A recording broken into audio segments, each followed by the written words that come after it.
वाडा तालुक्यामध्ये एक धक्कादायक आणि तेवढी संतापजनक अशी घटना घडलेली आहे.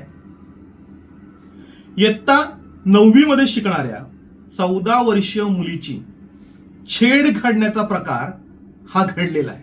आणि या संदर्भामध्ये उमेश सुरेश घाटाळ या 31 वर्षीय तरुणाला पोलिसांनी तात्काळ अटक केलेली आहे. आता हा उमेश घाटाळ जो आहे, हा उमेश घाटाळ आमदार दौलत दरोडा यांचा समर्थक आहे. दौलत दरोडांचे पीए रोहिदास शेलार यांचा तो खासमखास आहे. आणि विशेष म्हणजे वरसाले ग्रामपंचायतीचा तो उपसरपंच आहे. त्याचं वय वर्ष 31 आहे, लग्न झालेलं आहे. आणि त्याने दिनांक 13/10/2023 रोजी अल्पवयीन मुलीची छेड काढलेली आहे. हा प्रकार जेव्हा समजला तेव्हा तालुक्यामध्ये संतापाची लाट उसळली. राष्ट्रवादीच्या कार्यकर्त्यांनी, आमदाराच्या समर्थकांनी हा प्रकार दडपण्याचा प्रयत्न केला. मात्र मुलीच्या वडिलांनी अग्रेसिव्ह भूमिका घेतली आणि गुन्हा नोंदवायला लावला. हा जो आरोपी जो आहे उमेश घाटाळ, याच्यावर 6 महिन्यापूर्वीच 354 ची घटना जी घडली होती त्याच्या खाली गुन्हा दाखल झाला होता. ही विनयभंगाची घटना होती. वर्षाळे परिसरातीलच एका आदिवासी मुलीची त्यांनी छेड काढली होती. तिला अश्लील SMS पाठवले होते. तिचा विनयभंग केला होता. आणि ती मुलगी जेव्हा वाडा पोलीस स्टेशनमध्ये तक्रार द्यायला गेली तेव्हा पूर्ण रात्रभर आमदार दौलत दरोडांचे पीए रोहिदास शेलार हे पोलीस ठाण्यामध्ये ठाण मांडून होते आणि त्याने त्या आरोपीला अटक करून दिली नव्हती. आता जे नव्याने आलेले पोलीस निरीक्षक सुरेश कदम आहेत, यांनी मात्र कुणाचाही ऐकलं नाही, जुमानलं नाही. आणि गुन्हा नोंदवल्यानंतर अवघ्या तासाभरात आरोपीला त्यांनी अटक केली. आता ही घटना कधी घडली तर 13/10/2023 रोजी 2 ते 2:30 वाजेच्या दरम्यान ही इयत्ता 9वी मध्ये शिकणारी मुलगी आहे. PJ हायस्कूलमध्ये शिक्षण घेते. सकाळी शाळेतून परत असताना ती केळीचा पाडा स्टॉपवर उतरली. वय वर्ष फक्त 14. या मुलीचा पाठलाग म्हणजे अगदी शाळेपासून तर स्टॉपपर्यंत हा उमेश घाटाळ करत होता. जेव्हा ती मुलगी तिथे उतरली त्यावेळेस तो तिच्याजवळ गेला. 2-3 वेळा तिने तिला छेड काढण्याचा प्रयत्न केला, त्रास देण्याचा प्रयत्न केला. त्याच्यानंतर त्यांनी ब्रेझा गाडी, जे हे गाडीचाही एक मोठा इतिहास आहे की ती गाडी आहे ती रमेश गांगुर्डे या ग्रामसेवकाची आहे. ब्रेझा गाडी आहे. या ब्रेझा गाडीचा नंबर होता MH48AW 3925. या गाडीतून त्या मुलीजवळ गेला. त्या मुलीला एका कागदावर लिहून मोबाईल नंबर दिला. मोबाईल नंबरचं क्रमांक होता 9209 38163. हा तिच्या हातामध्ये दिला आणि तिला सांगितलं, मला कॉल कर, आपण गप्पा मारू. अनेक गोष्टी घडल्या ज्या इथे सांगण्यासारख्या नाहीये. ज्या गोष्टी म्हणजे अगदी संतापाच्या पलीकडे अशा गोष्टी होत्या. त्या ब्रेझा गाडीतून जसा आला तर तसा निघून गेला. ही मुलगी जेव्हा घरी जायला निघाली तर तिच्या वडिलांच्या मित्राने तिला बघितलं की ती घाबरलेल्या अवस्थेत होती.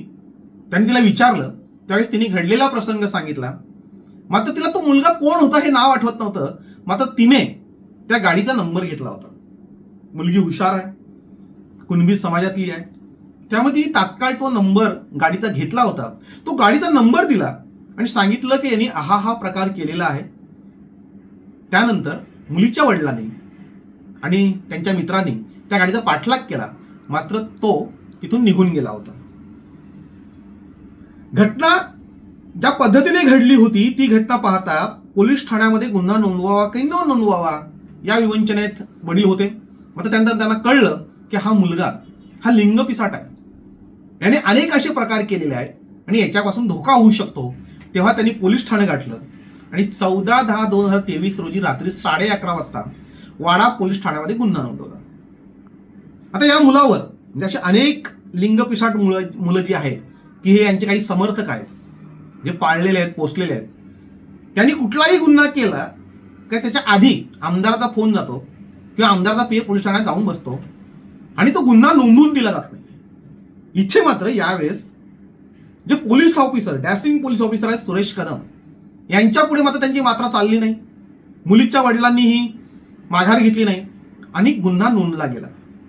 आता मुलगी 14 वर्षाची आहे, त्यामुळे साहजिकच पोक्सो कायदा लागला गेला.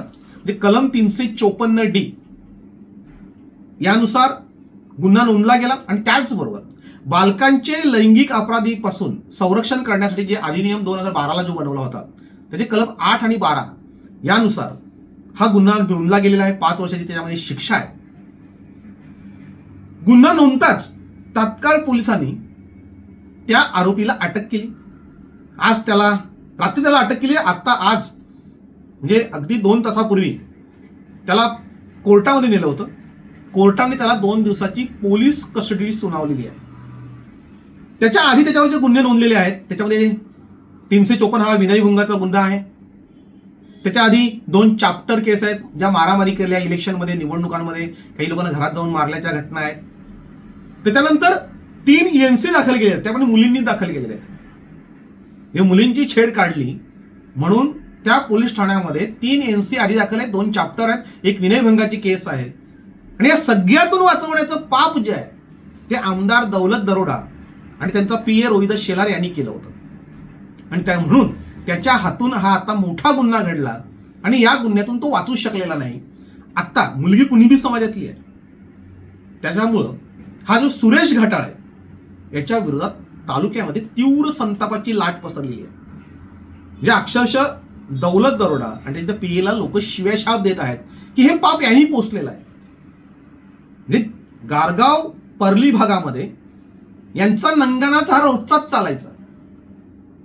जोपर्यंत घरातल्या बायका, घरातल्या पोरी, नातेवाईकांच्या मुली हे पुरवायचे तोपर्यंत लोक बोलत नव्हती. पण जेव्हा यांच्या नजरा दुसऱ्यांच्या मुलींवर जायला लागल्या त्यावेळेस आदिवासी बांधव संतप्त झाले. त्यांनी आवाज उठवला. ते मशाल चॅनलकडे आले, मशाल स्टुडिओमध्ये आले आणि त्यांनी जेव्हा हे आवाज उठवला त्यांनी सांगितलं की ह्या घटना घडतायत, रात्री बेरात्री हे लोक येत आहेत आणि अत्यंत घृणास्पद पद्धतीने हा प्रकार चालतायत आणि कोणीही दाद घेत नाही. आम्ही जाहीरपणे याच चॅनलवरनं आवाज उठवला होता. लागोपाठ भाग तयार केले होते. त्यावेळेस आमदार दौलत दरोडांनी विधानसभेचे उपाध्यक्ष नरहरी झिरवळ यांना पत्र लिहिलं होतं आणि त्यांनी सांगितलं होतं की आमचा हक्कभंग झालाय, की नको त्या गोष्टी लिहिल्या जात आहेत, नको त्या गोष्टी बोलल्या जात आहेत, आमची बदनामी होते. रोहिदास शेलार यांनी तर पत्र दिलं होतं पोलीस अधीक्षकांना. त्यांनी सांगितलं होतं की आमच्या घरातल्या बायकांची बदनामी होते. मात्र पोलिसांनी जेव्हा चौकशी केली तर त्यांच्या लक्षात आलं की ह्या वस्तुस्थिती आहे, याच्यामध्ये बदनामी होत नाहीये, हे असे प्रकार चालतात. आणि मी 6 मुली आणि त्यांचे वडील, त्यांचे नातेवाईक आणि आमचे कार्यकर्ते हे तयार केले होते की ज्यावेळेस हक्कभंगाच्या वेळेस काही मला बोलवलं जाईल, सांगितलं जाईल, ते ह्या मुली सांगतील की आमच्याशी या लोकांनी कशा प्रकारचं वर्तन केलेलं आहे. ज्यावेळेस पर्ली आश्रमशाळेमधली 6वीची मुलगी विष पिऊन आत्महत्या करते त्यावेळेस आवाज जेव्हा उठतो त्यावेळेस तेही प्रकरण दाबलं जातं. म्हणजे अशा अनेक घटना घडलेल्या आहेत की त्या घटना सातत्याने या चॅनलवर मांडल्यानंतर ते धंदे त्यांचे बंद झाले. रात्री बेरात्री येणं, 2-2 दिवस पर्ली भागामध्ये येऊन राहणं आणि हे सगळे उपद्व्याप करणं, बाई बाटली आणि पैसा, हा जो प्रकार होता हा बंद झाला. म्हणजे त्यांचे जे फंटर होते, पुरवणारे, निजवणारे, झोपवणारे, हे सगळे जे फंटर त्यांचे अटक बंद झाल्यानंतर त्यांच्या नजरा आता दुसरीकडे फिरायला लागल्या आणि त्याच्यानंतर त्यांची मजल ही इथपर्यंत गेली की बाहेरच्या भागामध्ये जाऊन ज्या शाळेमध्ये मुली जात आहेत त्यांच्यावर यांच्या नजरा पडल्या आणि त्यांना त्रास द्यायला सुरुवात केली. आता हा उपसरपंच आहे, दौलत दरोड्याने त्यांना निवडून आणलंय. रोहिदास शेलारनी पाण्यासारखा पैसा खर्च करून ते जो भाजपचे जे सरपंच होते त्यांना त्यांनी हरवलं आणि याला तिथे उपसरपंच पदावर बसवलं. उपसरपंच बसवतानाच त्याच्यावर 354चा गुन्हा दाखल झाला. आता तो हे कोणासाठी करत होता, या मुलींना कशासाठी बोलवत होता, कुणासाठी बोलवत होता, हे जर पोलीस तपासामध्ये जर उघड झालं तर धागे दोरे वरपर्यंत पोहोचतील. म्हणजे एवढ्या घाणेरड्या पद्धतीने, म्हणजे 6वीच्या 7वीच्या मुलींच्या बाबतीमध्ये, आदिवासी मुलींच्या बाबतीमध्ये हे प्रकार केले गेले. आता त्यांची नजर इतर समाजातील मुलींवर गेली. आता कुणबी समाज हा तालुक्यात बहुसंख्य आहे, तर गप्पा बसणारा नाही आणि असे प्रकार कधीही सहन करणार नाही. म्हणजे ज्यांनी लाजा सोडल्यात जे पदांसाठी पैशांसाठी ज्यांनी घरातली इज्जती विकली आहे त्यांचं ठीक आहे, तो समाज खूप कमी आहे. जसे हलकट वृत्तीची लोकही फार कमी आहेत. पण बहुसंख्य समाज हा स्वाभिमानी आहे. त्यांना मुलीबालींची चाड आहे. म्हणजे आपल्या बायकोकडे जर कोणी वाईट नजरेने बघितलं तर समोरच्याचे डोळे काढतील, एवढा संताप हा कुणबी समाजाच्या डोळ्यामध्ये असतो. आणि इथे तर अक्षरशः 14 वर्षाच्या मुलीच्या बाबतीमध्ये असा जर प्रकार होत असेल तर कोणताच बाप गप्प बसणार नाही. काही बायकांचे नवरे गप्प बसतात, पण इथे कोणीही गप्प बसणारा नव्हता. आणि म्हणून त्या बापाने पोलीस स्टेशनमध्ये जाऊन गुन्हा नोंदवला. आणि त्यानंतर आमदारच्या पेचं काही चाललं नाही. आरोपीला गजाड व्हावं लागलं. 2 दिवसाची पोलीस कस्टडी मिळालेली आहे. आणि आता सगळेच्या सगळे गुन्हे बाहेर आलेले आहेत. वाईट याचं वाटतंय की लोक कोणाला निवडून देतात. म्हणजे अशा पद्धतीने पैसा खर्च करून निवडून आल्यानंतर जर मुलीबाळींची इज्जत घेणारी लोक जर पदावर बसत असतील, घरातील इज्जत विकून जर पदं मिळवत असतील, तर समाज कुठे चाललेला आहे, समाजाने याचा विचार करायला हवा. ही घटना छोटी नाही आहे, ही घटना खूप मोठी आहे. याच्यामध्ये एक ग्रामसेवक अडकलाय, जे रमेश गांगुर्डे, याची गाडी जप्त झालेली आहे. म्हणजे इतर ठिकाणी असलेला हा ग्रामसेवक ज्यावेळेस वरसाळे ग्रामपंचायत यांच्या ताब्यात आली तेव्हा प्रचंड भ्रष्टाचारी आणि नशेच्या आहारी गेलेला आणि असेच उपद्व्याप करणारा हा रमेश गांगुर्डे हा तिथे मागून घेतला गेला वरसाले ग्रामपंचायतीमध्ये. तिथे त्याला ग्रामसेवक म्हणून नेमलं गेलं. आता त्याच्या गाडीमध्ये जे काही प्रकार चालतात पोलिसांनी चौकशी करावी. आता पोलीस चौकशी करतील का माहीत नाही, पण पोलिसांनी जर चौकशी या रमेश गांगुर्डेची केली तर ग्रामसेवक असताना त्याच्याकडे ही गाडी ब्रेझा गाडी आली कुठून आणि त्या गाडीचा काय वापर होतोय. जर सीसीटीव्ही तपासले तर त्याच्या गाडीमध्ये कोण कोण असतं आणि ते कोणाकडे जातं, कोणापर्यंत पोहोचतं, त्याच्या गाडीमधून काय नेलं जातं, कोणाला पुरवलं जातं, काय पुरवलं जातं, याचा चौकशी केली तर हा जो ग्रामसेवक आहे हा गजाआड होईल. अनेक भ्रष्टाचार त्याच्या नावावर आहेत. जे पर्ली ग्रामपंचायतीमध्ये पूर्ण ग्रामपंचायत त्यांनी लुटलेली आहे. जे रोहिदास शेलारची बायको ही उपसरपंच तिथे असताना जो काही भ्रष्टाचार झाला तो आम्ही जाहीर केलेला आहे. त्याच रमेश गांगुर्डेला पुन्हा मागून घेऊन हे सगळे उपद्व्याप त्याच्या गाडीमधून सुरू आहेत. या उपसरपंचांनी गाडीही त्या रमेश गांगुर्डेचीच वापरलेली आहे. त्यावेळेस हा रमेश गांगुर्डेही त्या गाडीत आहे की नाही याची चौकशी केली पाहिजे. कारण उपसरपंचाला ग्रामसेवक गाडी अशा कामासाठी का देतो. आता त्या मुलीला घेतल्यानंतर की त्या मुलीचा पाठलाग केल्यानंतर ते कुठे घेऊन जाणार होते, काय करणार होते, पोलिसांनी याची सखोल चौकशी केली पाहिजे. आणि या संदर्भात जन आंदोलन उभारलं पाहिजे. पीजे हायस्कूलमधील सगळ्या मुलींनी रस्त्यावर उतरून जाब विचारला पाहिजे की आमच्या मुली घरातून जेव्हा सकाळी बाहेर निघतात त्या संध्याकाळी सुखरूप बाहेर येतील अशी आता शाश्वती राहिलेली नाहीये. अनेक वाईट घटना घडत आहेत, त्या कानावर येत आहेत, पण पोलीस ठाण्यामध्ये गुन्हे नोंदले जात नाही आहेत. कारण आपली आबरू जाईल, आपली इज्जत जाईल असं प्रत्येक पालकाला वाटतं.